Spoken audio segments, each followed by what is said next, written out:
ポッドキャスト jFuneral シーズン4 Episode 166 Japanese aging tech seen from the death industry。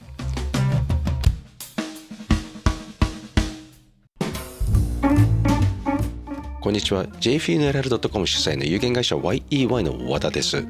本日のポッドキャストは英語でお届けいたします。10月17日にエイジングテックのクラブハウスで参加者1800名以上のところでゲスト出演いたします。 Hello everyone, this podcast will be in English.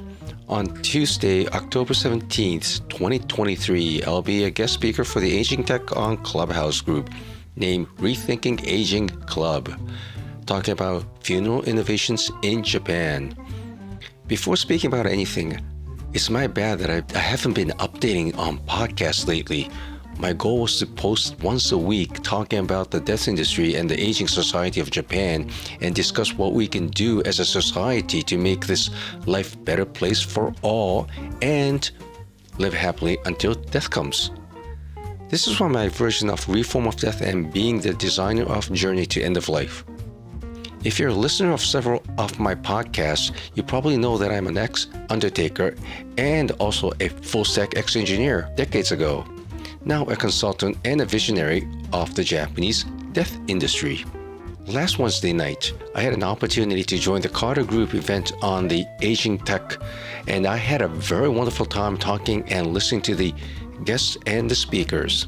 But what I realized is that non-Japanese think it's very easy to deploy products in Japan. I'll give it to you. That's a fallacy, a false vision you all have, especially in the aging tech, and if it's related to anything medical in Japan, don't think about it. First of all, you need to have a Japanese company as a distributor and someone to deploy your localized product. The product packaging must be immaculate.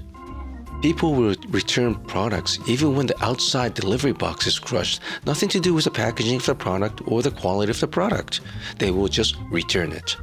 The good part is that when you sell a product, there's no refund policy like in the US or in Europe unless you bought it from Amazon.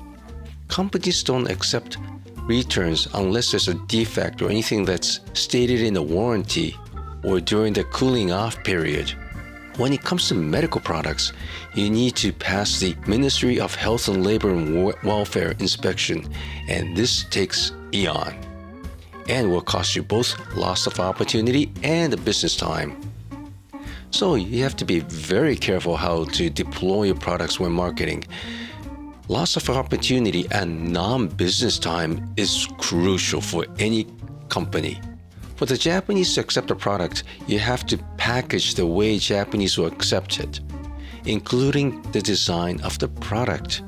Many years ago, when Mattel introduced Barbie dolls in Japan, no one bought them because the Japanese girls could not reflect on the doll.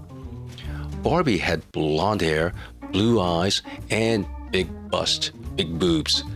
This is why Rika-chan dolls from Takara back then, now Takara Tomy, sold well in Japan. Rika-chan dolls been in business since 1967. The character was Japanese. Mattel realized and changed the design of the products in the past to suit the Japanese market. They made it smaller, thinner, and with brown eyes and a little bit of brownish hair instead of blonde. Now, the Japanese have no allergies towards Barbie and the Caucasians, and Mattel is able to deploy the same Barbie sold in the US and elsewhere, including other designs of Barbies and friends, such as Princess Tenko. It's basically called inclusive. Okay, enough of Barbie and its history. I want to talk about the Japanese ending business. Last year, there were about 1.56 million deaths in Japan. The death industry knew the mass death toll was coming sooner or later, but not this quickly. The Ministry of Health and Labor Welfare expected that this number was to reach in about 2030. During the COVID crisis, funeral directors in Japan were not regarded as essential workers, so we did not have any privileges or even respect.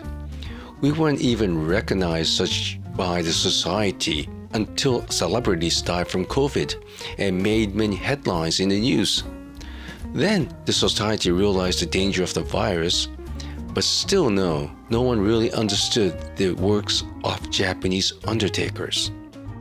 Japanese undertakers were resourceful back then and were able to get what we need, such as masks, gloves, disposable contamination suits, and alcohol for disinfecting. Major issue was the crematoriums being full, meaning people dying to get in, and had a waiting list for about a month. This cost the customers a lot of money for storage and dry ice.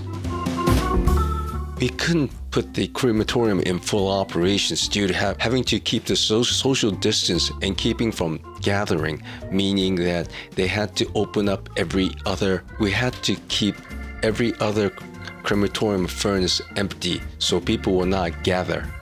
Nowadays, the queue has been cut down to about a week, and this is usual. People think that there are many technologies related to the Japanese funeral market, but the truth is, there isn't. It's the hospitality and psychological support that funeral directors give to the family. When it comes to technology, the crematorium furnace controlling system probably has the highest value, but this is behind the scenes from everyone. And people do not know what we do behind the scene, what we do with the coffin burning. When people try to deploy any aging tech in Japan, there is one item that's essential. It's called binding with hospitality. Without human intervention of coaching the elderly, even in the funeral business, it goes nowhere. People may learn from YouTube, but you need people guiding them to YouTube or using QR codes and such. Supporting localization and listening and not just hearing your customers, especially the elderly in Japan, is crucial. You don't have to agree with your customer, but you say yes and then apologize for inconveniencing them of not understanding your products. It's ironic. But just about all clients that come to discuss their loved ones' funerals have worries. Worries are different from one another. It's the act of listening and understanding of what they have to say and finding a passage to their well-being and not a solution.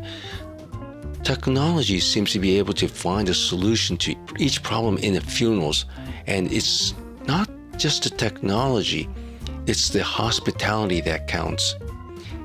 If undertakers, also known as the funeral homes, can make a good use of the artificial intelligence and understand the context of the clients, it would be much easier for one of us to read between the lines of true meanings of their word.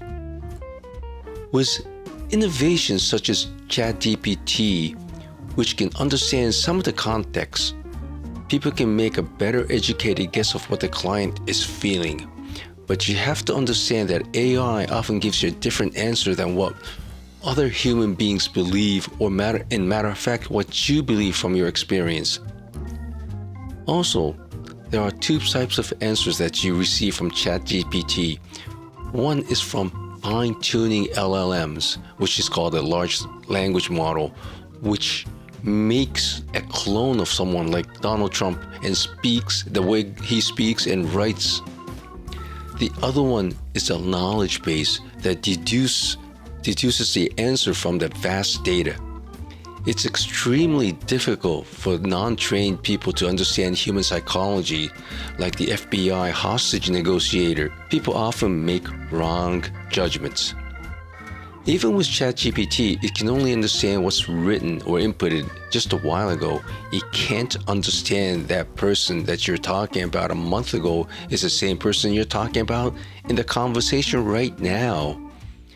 The question rises, then how and what do you return your customers with the value using innovation?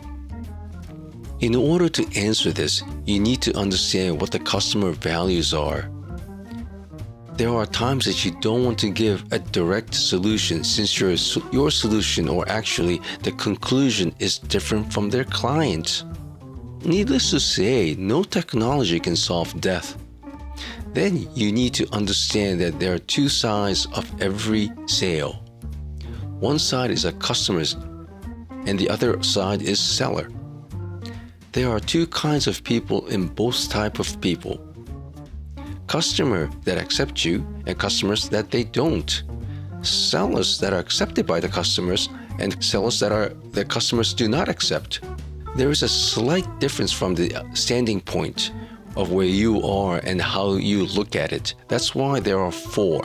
Innovations can help alleviate such miscommunication for sure. There are times when it's useful using iPads and such, but there are also times using paper is better. Writing on a piece of paper is much clearer.